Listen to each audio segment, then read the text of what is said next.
1951 সালে পাকিস্তানের শাসন ব্যবস্থা তৎকালীন প্রধানমন্ত্রী চেয়েছিল আনন্দের কাছে যে আপনি কেবল ইসলামের কথা বলেন। দেখেন পাকিস্তানের সংবিধানের ইসলাম হবে এটা রূপরেখা 31 দফা প্রণয়ন করেছে। এই 31 দফার প্রণয়নে ভরসা করেছিলেন মাওলানা সৈয়দ আওলাদ এবং পাকিস্তানের তৎকালীন মুফতি শফি সাহেব সহ সেখানের যারা সালাফি, যারা হানাফি, যারা আপনার সুন্নি এবং শিয়া সহ সব আলেমদের সিগনেচার আছে। এই সিগনেচার কিন্তু এখনো আছে। 51 সালে আলেমরা একই, আর এখন আমরা পারি না। কি বলেন? 51 সালে তো এসপেন্ট নাম দিয়া লেখালেখি হয়েছে মামা, খেয়াল করতে হবে। 1976 সালে ওনাকে তো খতিবে আজম বলা হতো, মাওলানা সিদ্দিক আহমদ সাহেব, কি চিটাগাঙ্গের খতিবে আজম। ওনার নেতৃত্বে 6টি ইসলামী দল একসাথে ছিল খতিবে আজমের নেতৃত্বে। সেখানে উনি ছিলেন প্রধান, আর 2 জন ছিলেন নায়েব। একজন হলেন মাওলানা আব্দুর রহিম রাহিমাহুল্লাহ, আরেকজন মাওলানা আব্দুস সোবহান রাহিমাহুল্লাহ। 1976-এর পরে 19 নির্বাচন হলো আইডিএল এর নামে। সে নেতৃত্ব দিয়েছেন খতিবে আজম মাওলানা সিদ্দিক আহমদ সাহেব। সেখানে সারা বাংলাদেশে 6টি আসন লাভ করল আইডিএল এর নামে, খতিবে আজমের নেতৃত্বে। তখন তো জামাত রিকগনাইজ হয় নাই।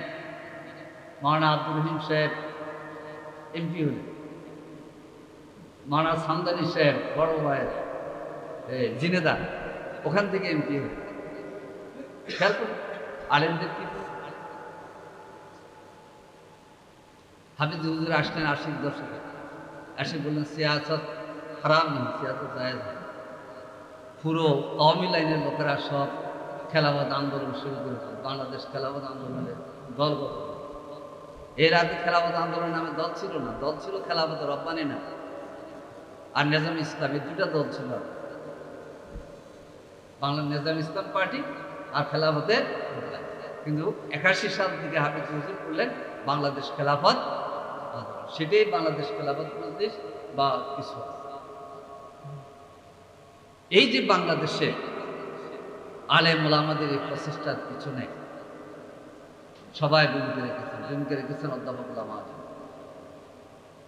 শাইখুল হাদিস আল্লামা আজিজুল হক।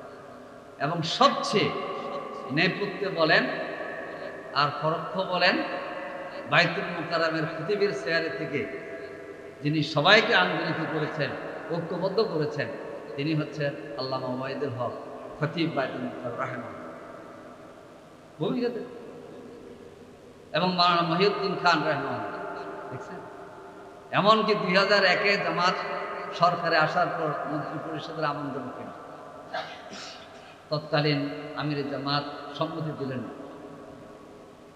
উনি 10 জন আলেমকে ডাকেন, এর মধ্যে মাওলানা মহিউদ্দিন খান, সাইয়েদ আহমদ মুজাদ্দিদ আর মাওলানা ওবায়দুল হক সাহেব। আসার জামাত যদি না ছাড়ত তাহলে আসলে জামাত নিতে পারত, কিন্তু আমির জামাত সিদ্ধান্ত নিলেন যে না, খেলাফত মজলিস মহিলা দিলে আমরা একটাকে দিতে পারি নাই, খেলাফত মজলিস আরো আধা যদি হয়ে যেত ছেড়ে দিত। এই জন্য কোরবানিটা কে করবে বলেন? এই জন্য বলবো বুঝবেন, এই দেশে দিন প্রতিষ্ঠার জন্য আমরা কাজ করছি। আমরা কিন্তু জামাত ইসলামী প্রতিষ্ঠার জন্য কাজ করি, খোদার কসম করে বলছি। আমি তো ফাজেলে আলেম আকায়েদ করেছি। আমরা জামাত ইসলামী প্রতিষ্ঠা করার জন্য কাজ করি। বাংলাদেশের এই সবুজ ভূখণ্ডে দিনের ঝান্ডা কিভাবে উত্তোলিত হয়। আজকে যে সংসদে মাথা ঝুঁকে না সালাম দিয়ে হইতে হয়, এটা কে করেছে? খেয়াল করতে হবে। যে মাওলানাকে জামাতকে গায়েল করা, অপবাদ দেওয়া, এটা কি কোনো ন্যাক নিয়তে না উদ্দেশ্য? ন্যাক নিয়তে যদি হয় জামাত ইসলামের অফিসে এসে যাবে, অথবা আমরা পল্টনে চলে যাবো, কথা বলবো, এই যেভাবে আজকে হইতেছে কথা বলবো। আলহামদুলিল্লাহ বিভিন্ন দরবারেতে গেছি, আর দলীয় জোটের সমন্বয় হিসেবে নির্বাচনের সঙ্গে আমি তো সেক্রেটারি দায়িত্ব পালন করেছি। বহু আলেম ওলামা এসেছেন, তাদেরকে সম্মান দেখিয়েছি, চেয়ারটা ছেড়ে দিয়েছি, বসেছি, আসন বেশি দিতে পারি নাই, কিন্তু সম্মান দিয়েছি। এগুলো বলবেন কেন? আমাদের অনৈক্য দেখলে যদি আমাদের বিরোধী শক্তি হাসে, তাহলে বোঝা যাবে এটা তাদের সফলতা। সফলতা না? এই জন্যে আজকের এই যে আলোচনা ইসমাতে আমলিয়া, আমার বাইরে আলোচনা করে গেছে, নবীরে এসেছেন শেষ নবীর লিইউযহিরাহু আলা দ্বীনে।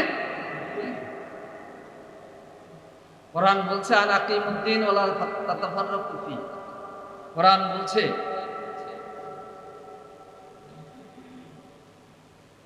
ওয়ালা তাকুনু কাল্লাযিনা তাফাররাকু ওয়াখতালাফু মিন বা'দি মা জাআহুমুল বায়িনাত ওয়া উলাইকা লাহুম আযাবুন আযীম। কোরআন বলছে ইখতিলাফ করবে, পৃথক হয়েও।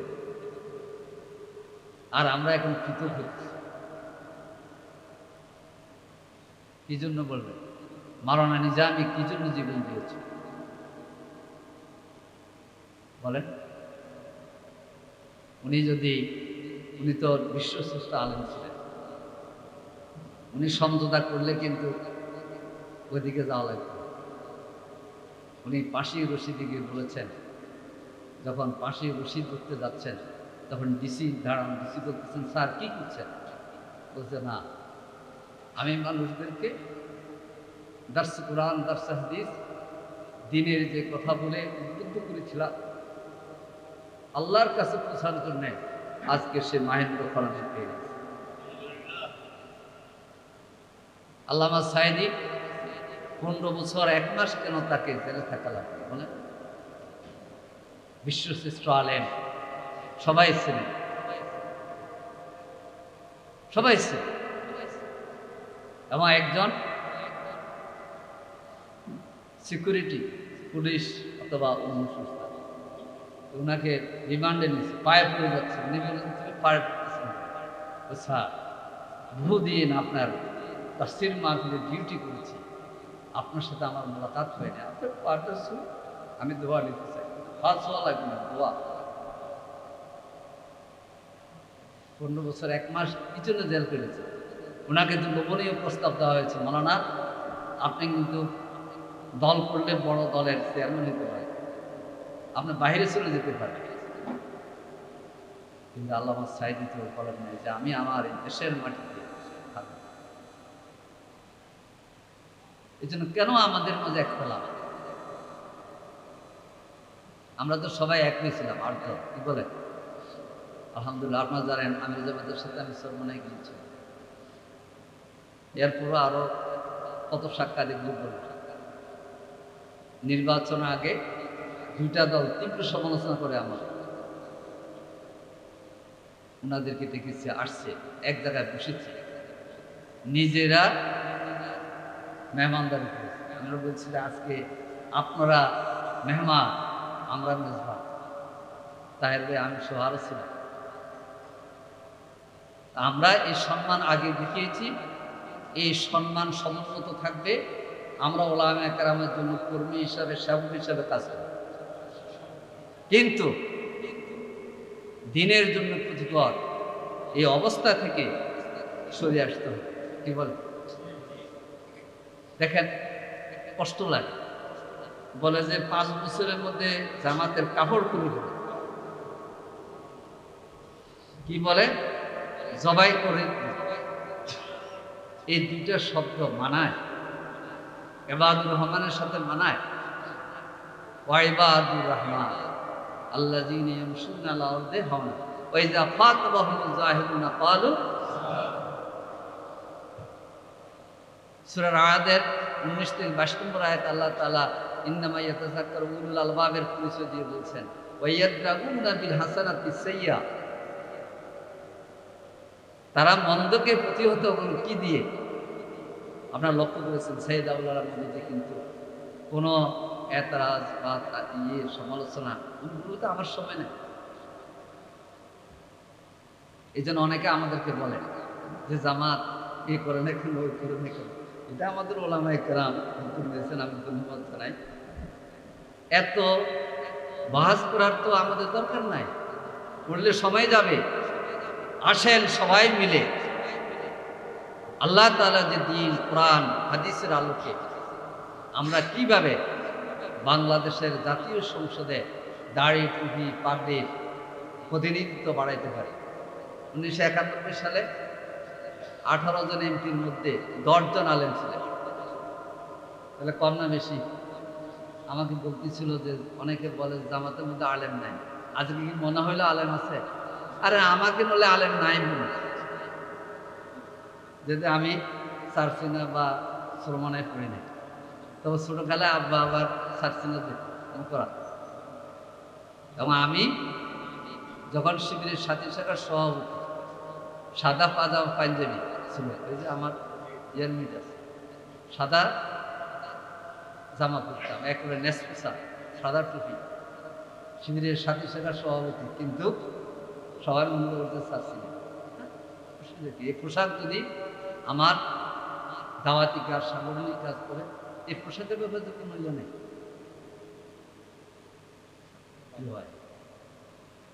দিন আমার আপনার ভালোবাসার কেন্দ্র। এক জায়গায় বক্তৃতা করতেছিলাম, বলতেছিলাম কোরআন সরকারের পিসেব আছে, হালিম ভাই সুন্নাটাও লাগাই দেন কোরআন। আমি বললাম না, কোরআন ছিল।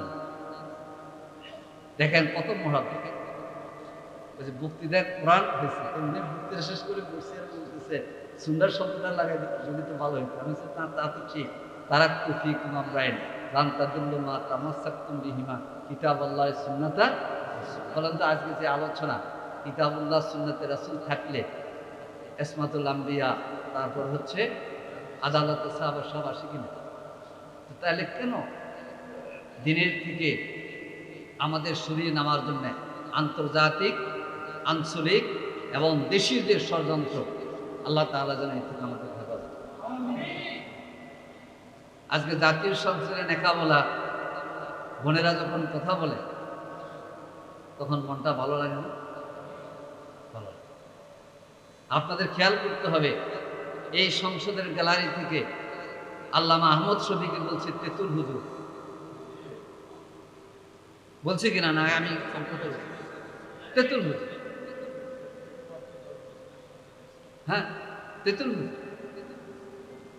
আমি তখন মহানগরের নায়েবে আমি আল্লামা জুনায়েদ বাবনগরী গ্রেপ্তার হয়েছেন 2013 সালের 5ই, হ্যাঁ উনি শাহবাগের কি hospital, PG hospital, burden right, remand দিছে এই বয়সের আল্লামা জুনায়েদ বাবনগরী। তখন তিনি হেফাজতের মহাসচিব, সব করছে ওনার উপরে মামলার মামলা, ওনাকে তৎকালে অনেকে ভিত্তি দিয়েছে। আমাদের দায়িত্বশীলতা তখন পলাতক সভা, আমাদের খলিল ভাই এগুলি তদারকি করত। আল্লামা জুনায়েদ বাবনগরী জীবন বিপন্ন, এই বয়সে রিমান্ড। সে সময় কে মাননা জুনায়েদ বাবনগরীকে দেখতে দিয়েছিল? একটু খবর নেয়, একটু খবর। হেফাজতের যে শহীদ হলো মেসাকা রাত্রে, সে রাত্রে শহীদের রক্তের সাথে মিশে শহীদদের লাশ এবং তাদের বাড়িঘরের খবর কারা নিয়েছে? আজকে কাদেরকে আপনারা গালি দেন? কারা নিয়েছে? বানবাড়িয়া হত্যাকাণ্ডে যারা শহীদ হয়েছে, এই শহীদদের বাড়িতে কারা গিয়েছে? কেন আমাদেরকে দুঃসংবাদ দেয়? মাওলানা আবুল বাশার আকীদা ঠিক না, ডক্টর খলিল মাদানি ঠিক নাই, এই কথা বললে মানুষ বিশ্বাস করবে? আসুক, ভেদাভেদ নয়, দিনকে প্রাধান্য দেয়, কোরআন সুন্নাহকে প্রাধান্য দেয়। ইসমাতুল আম্বিয়া ক্ষেত্রে কোনো সব সন্দেহ নেই। আমি আয়াত বলছিলাম, আল্লাহ তাআলার প্রকৃত ইমানদার গোলাম হচ্ছে তারা যারা আল্লাহ তাআলা রাসূলের প্রতি ঈমান এনেছে। সুম্মাল্লাম ইয়ারতাব, সন্দেহের সুবাদ পড়ে নাই। ওয়াজাহাদু বিআমওয়ালিহিম ওয়া আনফুসিহিম ফি সাবিলিল্লাহ, উলাইকা হুমুস সাদিকুন, তারা সত্যবাদী। সূরা হাশরের আরেকটি আয়াতে লিল ফুকারাইল মুহাজিরিন আল্লাযীনা উখরিজু মিন দিয়ারিহিম, ওই আয়াতে বলা হয়েছে উলাইকা হুমুস সাদিকুন উলাইকা হুমুল। মাওলানা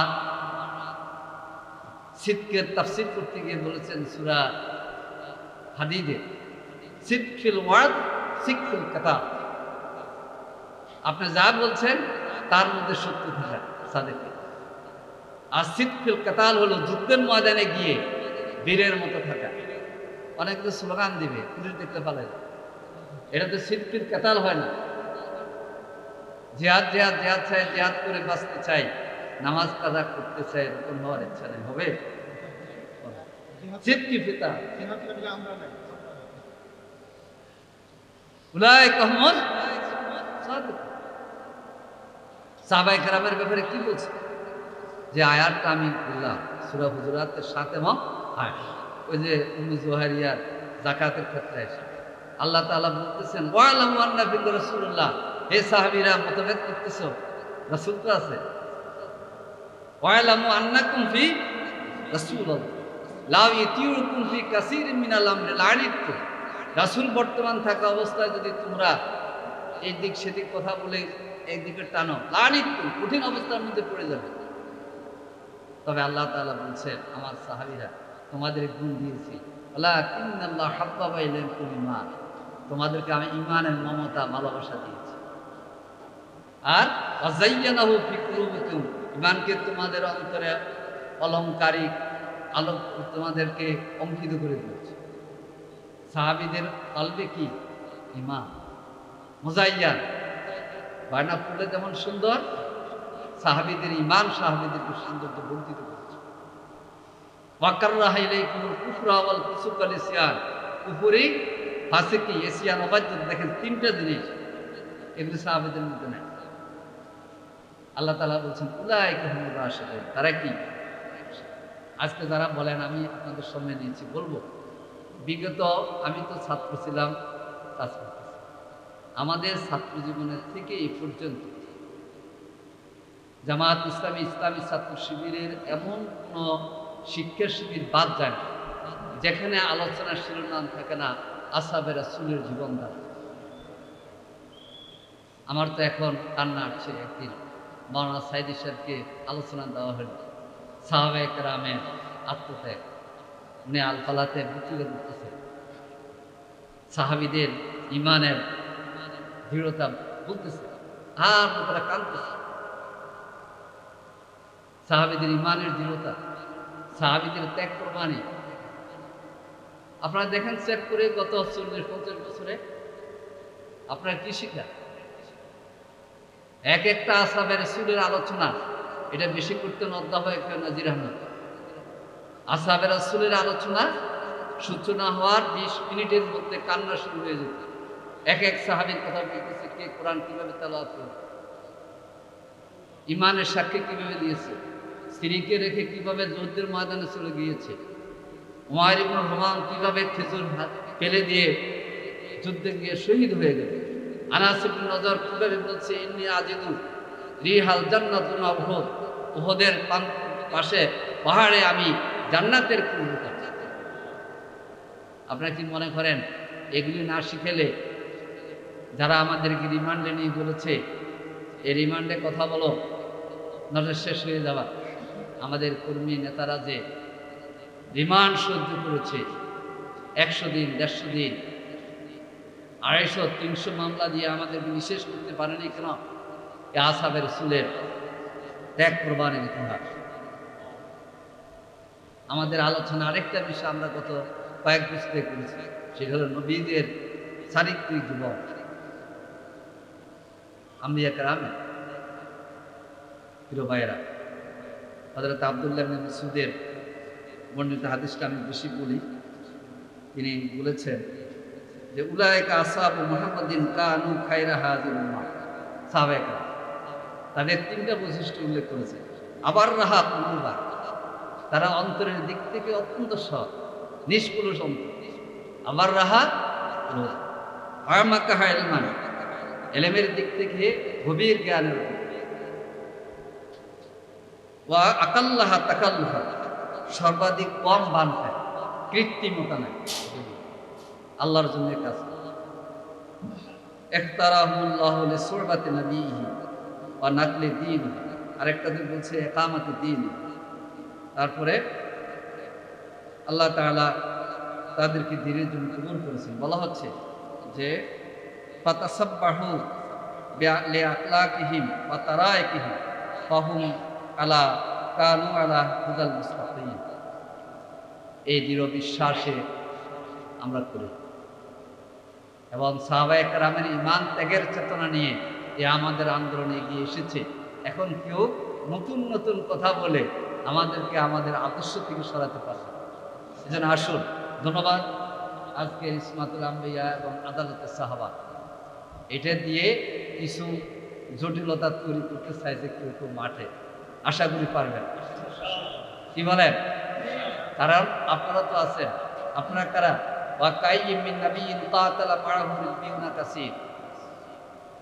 আল্লাহর দ্বীনের জন্য এমন অনেক মুজাহিদ আছে, এমন নবী ছিলেন বহু আল্লাহওয়ালা লোক এই নবীদের নেতৃত্বে লড়াই করেছে। ফামা ওয়াহানু লিমা আসাবাহুম ফি সাবিলিল্লাহ ওমা দাউহু ওয়া মাস্তাকানু আল্লাহু ইউহিব্বুস সাবিরিন।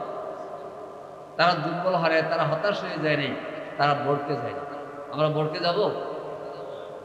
যে আলেম আমাদের গালি দিবে আমরা তাদেরকে সম্মান দেখাবো। মনে পড়ে আমি ছাত্র জীবনে দায়িত্বশীল, তখন সেক্রেটারি জেনারেল ঢাকায় কেউ না, আমাকে দায়িত্ব দিয়েছেন যে আলেমদের সাথে আর রাজনৈতিক নেতা। আমি গেলাম মুফতি আমিনী সাহেব সাথে দেখা, একটা এদিক আর গ্রুপ ছিল আমার সাথে দুজন মোহাম্মদ সাহেব। তো হাজারাত তো শুয়ে আছে, তো আমরা গিয়ে উনি যেখানে শুয়ে আছে আমি বসলাম। কিছুক্ষণ পর উঠছে, বসে বলে যে আমি আপনি ভালো আপনার সাথে ঈদের দিন দেখা করতে আসলাম। মনে হয় হাজরাত খুব খুশি। উনি ফ্রেশ হয়ে এসে বসলো, তো বসে কথাবার্তা বললাম, কেন্দ্রের সঙ্গে সালাম দিলাম।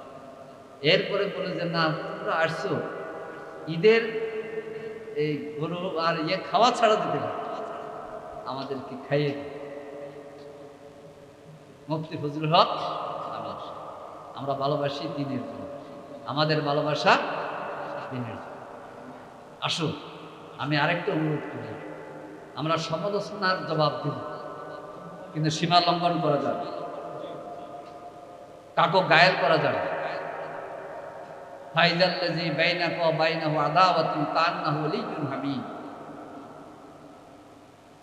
মুক্তিযোদ্ধা আখতারুজ্জামান সাহেব অনেক সমালোচনা করতেন, এখন কি সমালোচনা করে? এখন বলে যে জামাত হয়ে গেছে, সেটা এগুলি করে না। বক্তব্য ঠিক আছে, তো তাকে যদি আমি কথা দিয়ে শত্রু বানাই ফেলতাম, এখন যখন বন্ধু হয়েছে খোলাদুলিটা করতে পারতাম ভালো করে?